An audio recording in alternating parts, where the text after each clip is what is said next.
Okay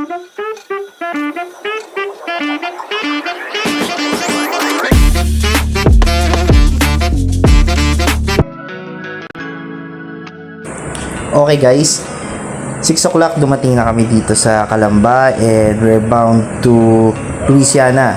Ang expected time namin na pagdating doon ay around 9 o'clock, which is malayo sa 12 o'clock. At ganito yung nangyari. Hindi namin alam na mas malapit palang dumaan sa Santa Cruz. Ngayon, sa Milok Bantesan pa kami bumaba. At ayun na nga, alas 9 na kami nakakapit. Galing pang keso. Alas 6 na yan. Dahil tanghali na kami nakarating ng San Isidro, kakain muna kami ng tanghalian bago bumaba na falls. Kasama pala namin yung mga kaibigan namin, Jade, si Neil, at si Grace. At yung tour guide namin si Kuya Bong. Sa mga gustong magpunta dito sa falls, 50 pesos lang ang entrance fee. At yung ibang mga nagastos namin, ilalagay ko na sa description box. At bago kayo makababa ng falls, kailangan nyo muna umattend ng orientation katulad ng ginawa namin.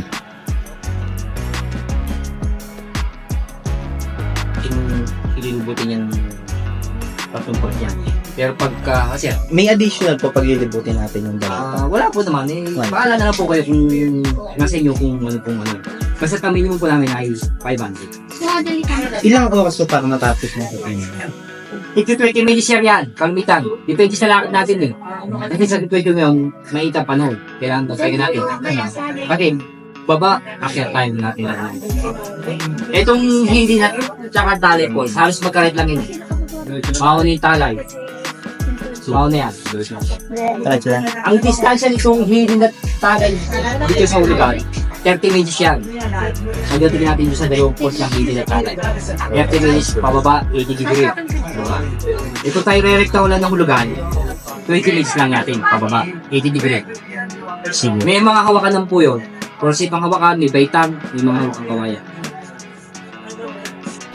Ang ating, depende sa inyo kung ating irarom natin yan dito. Kailangan nyo naman sumakay ng tricycle papunta doon. Kaya rin naman lakarin yun, ilang 100 meters lang naman yung layo. Pero mas okay pa rin na sumakay na lang para hindi kayo ganong pagod sa pagbaba ng falls. At ito na, start na ng trekking namin pababa. Nag-decide din pala kaming puntahan yung tatlong falls, Talay Falls, Hidden Falls, at Tulugan Falls. Auto yes yan, auto yes. Bago nyo marating yung Talay Falls, may madadaanan muna kay Malinadang. Pwede rin maligo dito katulad nila. And yung estimated time ng pagpunta doon ay around 30 minutes. Medyo nakakapagod din siya dahil ilang ilog din yung dadaanan mo muna. Maganda rin yung scenery dito ha.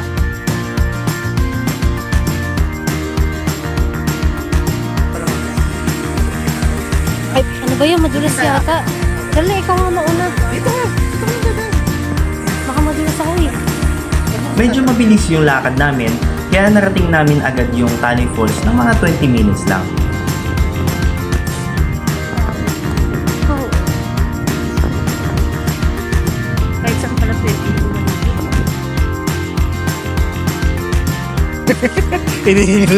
Medyo malapit kami sa Talay Falls. At may nadaanan din kami camping site para sa mga gustong mag-overnight dito. At makalipas ang ilang minuto, narating na rin namin yung Talay Falls.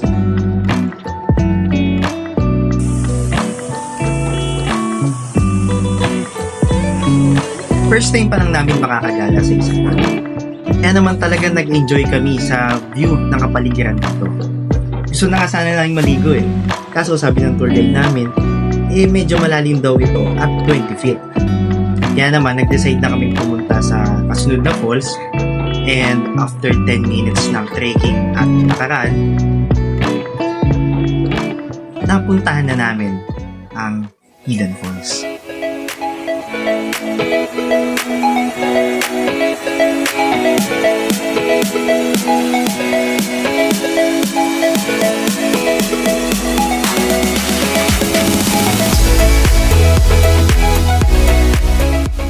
After namin makapag-picture at makapagpahinga sa Hidden Falls, dumaretso na ngayon kami sa Hulugan Falls. Nakaling, ang bilis mo. Teka, Ilog pa lang yan ha. habang naglalakad kami papunta sa Hulugan Falls, dadaanan namin yung camping site na nakita nyo kanina. Dito pwede kayo mag-pitch ng tent kung gusto nyo mag-overnight.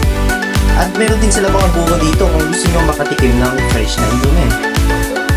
Eto, bumili kami ng bagong pitas nila.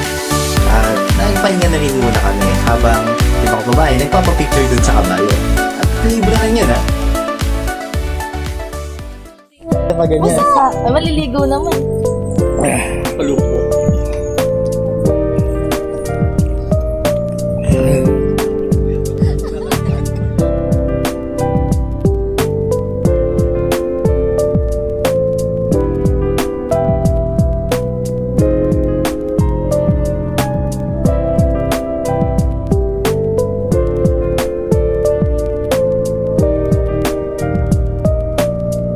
Saktong-sakto yung binili naming buko dahil mainit habang naglalakad kami. At kita nyo naman tong darling ko. Enjoy na enjoy sa pagkain ng buko niya na malaking bugil naman. And take note, 20 pesos lang yun, ha? Pagpasado lang ako ng mga isla to. Makakaligo pa ba tayo? Alas 4 na lang. Oh, may dalawang oras ka ba lulublob, tol? Bagay, mga 30 minutes. Buelo. O, isang oras picture, 30 minutes 30 minutes ligo.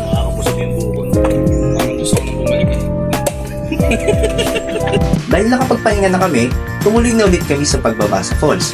At makalipas ng ilang minuto, tanaw na namin yung view ng falls mula sa malayo. Ayan, 285 feet daw po yung falls, guys. Hulugan. Kayo okay, darling? Okay ka lang? Ay, nga. Pagod na po. Si Jade, pagod na. Open ako. Itong dalawa. Yun. Naka-step, oh. May ganyan. 3. May tag na ba to? Kita yung tuntuan. 2, 1. Oo. Handle.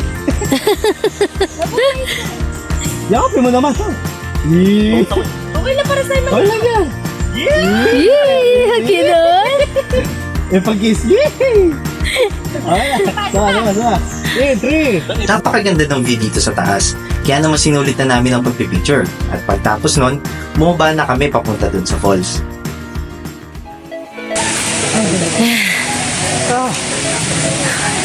Okay, nandito na kami. Thanks, ha? Makikita niyo yan. Ayan siya. Hulugan Falls. Tatawidin pa namin yan. Ito po yung daan pabalik pakyat. Ito po, ayun. Dadaanan po nung pong daan pakyat. Ano na po yun? Stair na, may stairs na. Naka-step lang ang vitamin. Apa to? Mentado. Puro pa po.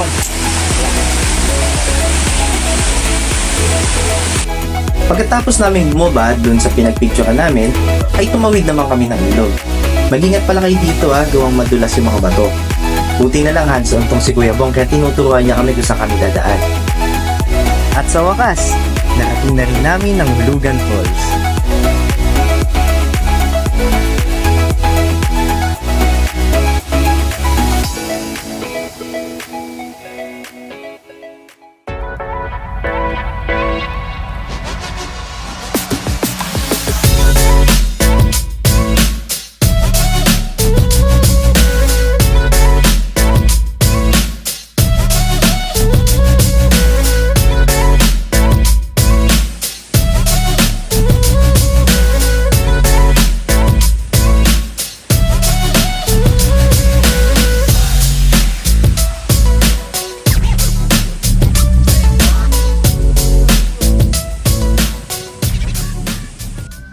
Siyempre wala na akong pinalagpas na oras, kaya dito time na.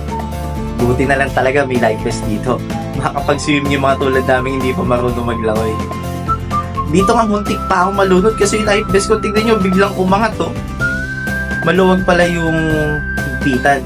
Kaya ginawa ko, nagpapalit na lang ng bagong life vest.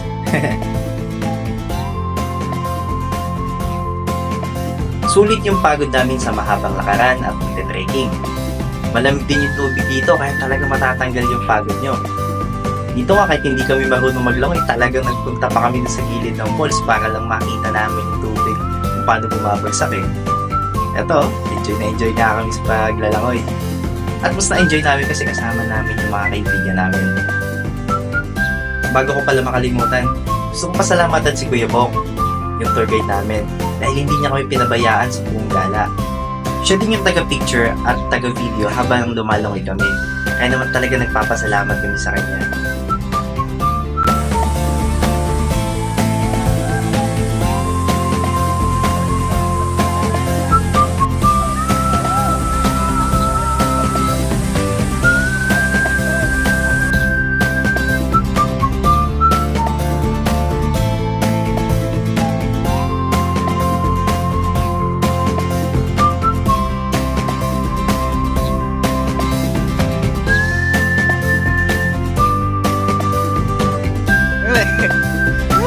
Hindi sa taas. Okay. Bawi ng ganyan.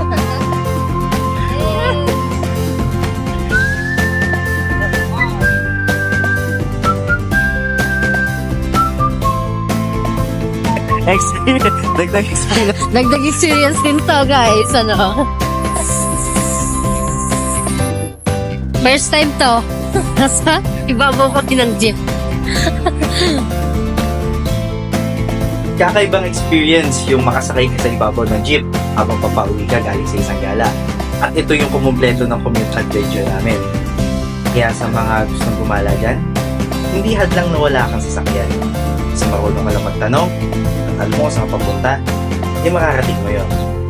Kaya sa muli, this is Dan and Reese. Peace out!